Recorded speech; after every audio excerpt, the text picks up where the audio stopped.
வணக்கம் மக்களே, welcome to ஆர்என்வி channel. இன்னைக்கு நம்ம எங்கே வந்திருக்கோம்னா, நம்ம மார்த்தாண்டத்தில் சாங்கைங்கிற பிளேஸில் லொக்கேட் ஆகிருக்கக்கூடிய ரிவோல்ட் எலக்ட்ரிக்கல் பைக்ஸ் ஷோரூமுக்கு தான் நம்ம இன்னைக்கு வந்திருக்கிறோம்.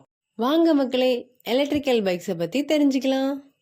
இந்த ஷோரூமோட எக்ஸாக்ட் லொக்கேஷன் எதுன்னா, நம்ம மன்னவன் பால் பண்ணையிலேருந்து 3வது ஷோரூம் தாங்க இந்த ஷோரூமு.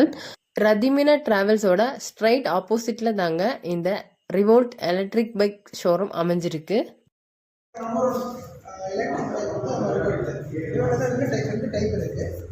இது வந்து நமக்கு ரிமோட் டைப்பில் வந்துடும்.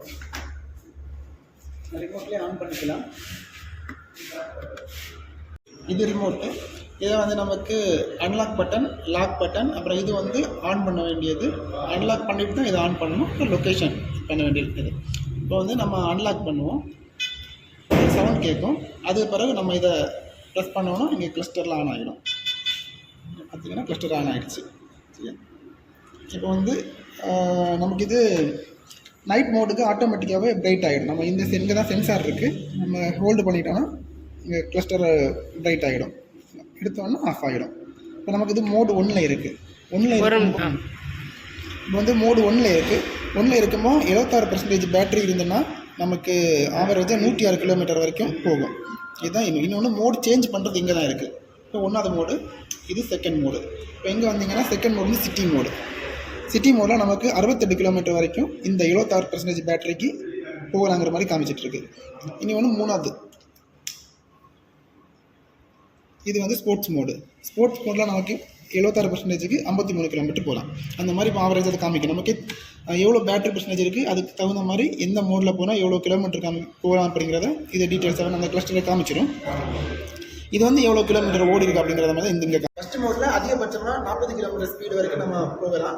இதில் வந்து 130 வரை, கம்பெனி வந்து 150 கிளைம் பண்ணுறாங்க. 130 வரை ஆவரேஜாக நம்ம வந்து கிடைக்கும். அது போக நமக்கு second mode city mode. City மோடில் நமக்கு ஆவரேஜாக 60 கிலோமீட்டர் தான் ஸ்பீட் போகலாம். இதுக்கு வந்து நமக்கு எப்படி ஒரு 100 கிலோமீட்டர் பக்கத்தில் ரேஞ்ச் கிடைக்கும்.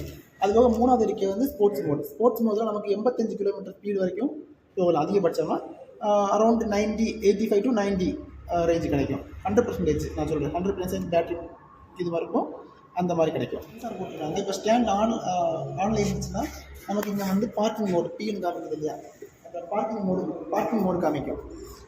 அதே இது நம்ம ஸ்டாண்டை எடுத்து விட்டுட்டோம்னா இங்கே வந்து ரெடின்னு காமிக்கும். ரெடின்னு காமிச்ச பிறகு தான் நம்ம த்ரோட்டல் கொடுத்தா வண்டி போகும். இந்த ரெடி காமிக்கும். இந்த ரெடி காமிச்ச பிறகு தான் நமக்கு த்ரோட்டல் கொடுத்தா வண்டி போகும். பார்க்கிங்கில் இருந்துச்சுன்னா வண்டி மூவ் ஆகாது. அதே போல் இந்த ரிமோட் கண்ட்ரோல் வந்து நமக்கு ஆர்டிஃபிஷியலாகவே ஒரு சவுண்டு கொடுத்துருக்காங்க.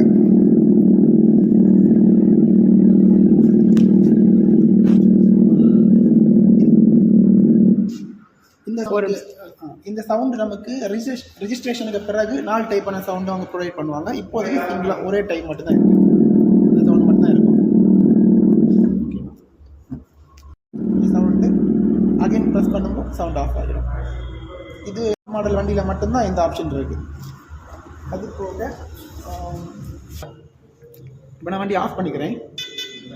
இப்போ வண்டி ஆஃபில் இருந்துச்சுன்னா நமக்கு வண்டியை மூவ் பண்ணவே முடியாது. லாகிங் சிஸ்டம் போட்டிருக்காங்க. இப்போ பார்த்தீங்கன்னா வண்டி ஆஃபில் இருக்குது, அலாரம் அடிக்கும். அது போக வீரல் லாக் ஆகிடும். இந்த மாதிரி ஸோ நம்ம வண்டி ஆஃபில் இருந்துச்சுன்னா வண்டி மூவ் பண்ண எதுவுமே முடியாது. அதுக்கு நம்ம வண்டி ஆன் பண்ணால் மட்டும்தான் முடியும்.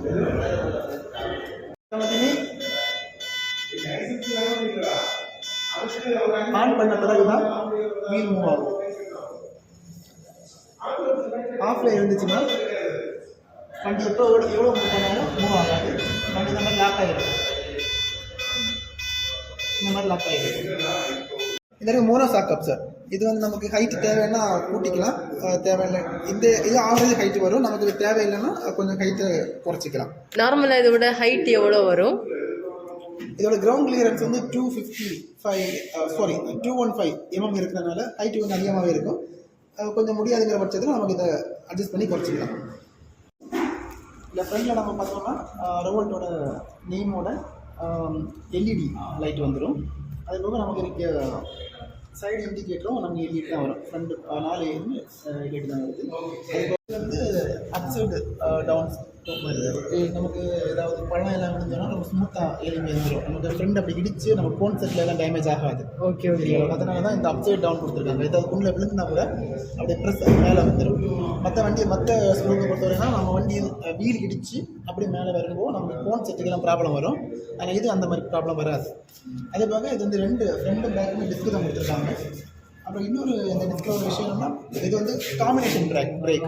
நம்ம ரெண்டு பிரேக்கில் எந்த பிரேக்கை டச் பண்ணாலுமே ரெண்டு பிரேக்குமே அப்ளை ஆகிடும். ஸோ நமக்கு வண்டி எதுவும் ஸ்கிட் ஆகாது. நம்ம அவசரமாக ஃப்ரெண்டு பிரேக்கை பிடிச்சிட்டோம் அப்படின்னாலும் வண்டி ஸ்கிட் ஆகாது, ஸ்மூத்தாகவே ஸ்டாப் ஆகிடும். ரெண்டு பிரேக்கும் அட் டைமில் ரெண்டு லிவரில் எந்த லிவரை அப்ளை பண்ணாலும் ரெண்டு பிரேக்கும் ஈக்குவலாக பிடிச்சிடும். அது என்னென்னா காம்பி பிரேக் கொடுத்துருக்காங்க, ஜெனரேட்டிவ் பிரேக்கிங் சிஸ்டம்.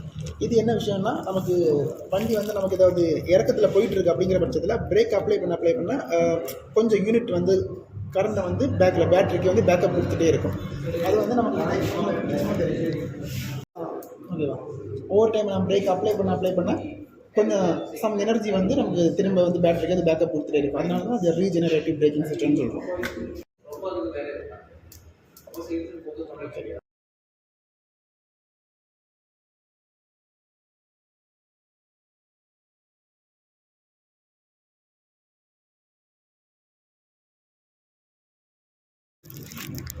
பேட்டரி வந்து நமக்கு ஃப்ரண்டில் தான் மவுண்ட் ஆகிருக்கு. ஸோ நமக்கு ஈஸியாக இதை ரிமூவ் பண்ணிவிட்டு சாவி எங்கே போட்டுட்டு இதை இங்கே திருக்கி ஹோல்டு பண்ணி வச்சுருக்கணும். ஹோல்டு பண்ணி வச்சுக்கிட்டு இதை நம்ம இழக்கணும். இதுக்கு முன்னாடி நம்ம ஃபஸ்ட்டு பண்ண வேண்டிய இன்னொரு விஷயம் இருக்குது. பிடிங்க, சரி, இதை ரிமூவ் பண்ணிவிட்டு இதை எடுக்கணும். எடுத்த பிறகு இங்கே சாவியை இந்த மாதிரி ஹோல்டு பண்ணி வச்சுட்டு இதை நம்ம இழக்கணும். எடுத்தால் மட்டும்தான் பேட்டரி வெளியே வரும்.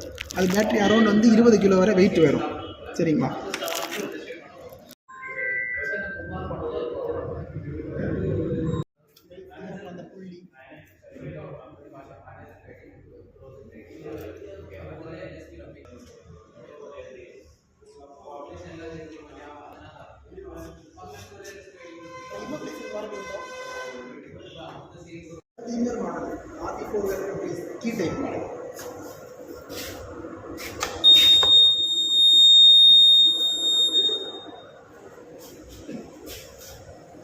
அதுக்கு இதுக்கு என்ன டிஃப்ரென்ஸ் சார்? அது வந்து ஃபுல்லாக ரிமோட் கண்ட்ரோல் ஏஐ ஃபங்க்ஷனோட வந்துடும். நம்ம ஆப் டவுன்லோட் பண்ணி நம்ம வண்டியோட எல்லா விஷயங்களையும் நம்ம மொபைல்லேயே பார்த்துக்கலாம். எவ்வளோ பர்சன்டேஜ் பேட்டரி இருக்குது, வண்டி எங்கே நிற்குது, அது லொக்கேஷன், அந்த மாதிரி எல்லா விஷயங்களும் அதிலே பார்த்துக்கலாம். Okay okay. அந்த ஒரு ஃபீச்சரை தான் இது எல்லாமே செய்யலாம். Okay okay. என்னென்ன கலர்ஸ் அவைலபிள் வரும்? ஆர்மி க்ரீன், கிரே, அப்புறம் மேட் ப்ளூ வருது.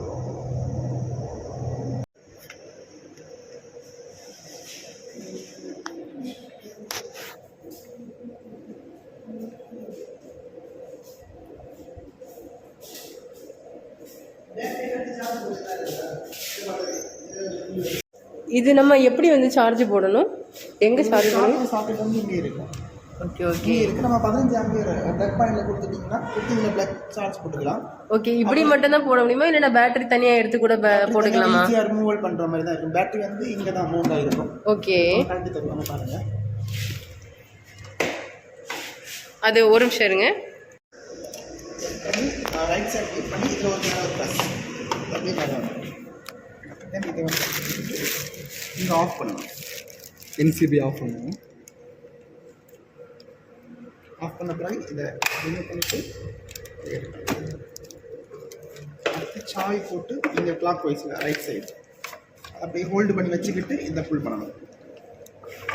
மேலே வந்து ஒருக்க ஃபுல்லாக எடுங்க. Okay okay. நம்ம தனியாக பேட்டரியை எடுத்தும் சார்ஜ் பண்ணிக்கலாம், அப்படிதானே? ஆமாம். ஓகே, ஜஸ்ட் அப்படி வச்சா அது எடுத்தீங்களா? அவ்வளோ அது எடுத்தாச்சு. இனி இதை இங்கே வைக்கணும், லாக் பண்ணணும், இங்கே ஆன் பண்ணணும், இங்கே வைக்கணும். Okay okay. ஆன் பண்ணிங்கன்னா கிளஸ்டர் ஏரியா 15 ohms ஆம்பியர்.